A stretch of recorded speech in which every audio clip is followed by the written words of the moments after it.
მადრიდის რეალში დაძაბულობა და ფეხბურთელებს შორის კონფლიქტი პიკს აღწევს. ჩუამენსა და ვალვერდეს შორის მომხდარი ფიზიკური დაპირისპირება კლუბმაც დაადასტურა და პრეზიდენტის ხელმძღვანელობით გამოძიებაც დაიწყო.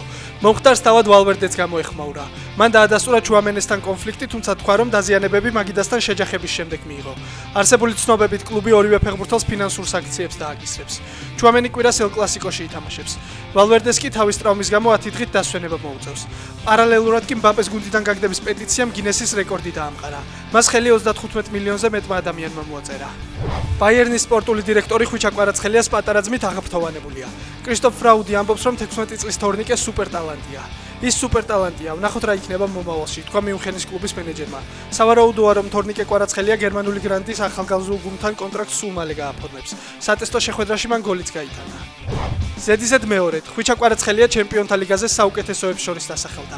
ქართველი გარემარბი UEFA-ს ოფიციალურმა ვებგვერდმა კვლავ სიმბოლურ გუნდში შეიყვანა. კვარამ მთავარი როლი ითამაშა PSG-ს ჩემპიონთა ლიგის ფინალში ზედიზედ მეორედ გასვლაში, სადაც PSG-ს მეტოქე ლონდონის არსენალი იქნება. თეთრ სახლში ილია თოფურიასა და ჯასტინ გეიჯის ბრძოლას არმან ცარუკიანი დაასრულებს. სომეხი მებრძოლი ამას დიდი ხნის განმავლობაში ითხოვდა, თუმცა ინფორმაცია UFC-მ ოფიციალურად გუშინ დაადასტურა. სომეხი სპორტსმენი იმ შემთხვევაში იბრძოლებს, თუ მთავარი შეხვედრის რომელიმე მონაწილე ტრავმის ან სხვა მიზეზის გამო ასპარეზობას ვეღარ მოახერხებს.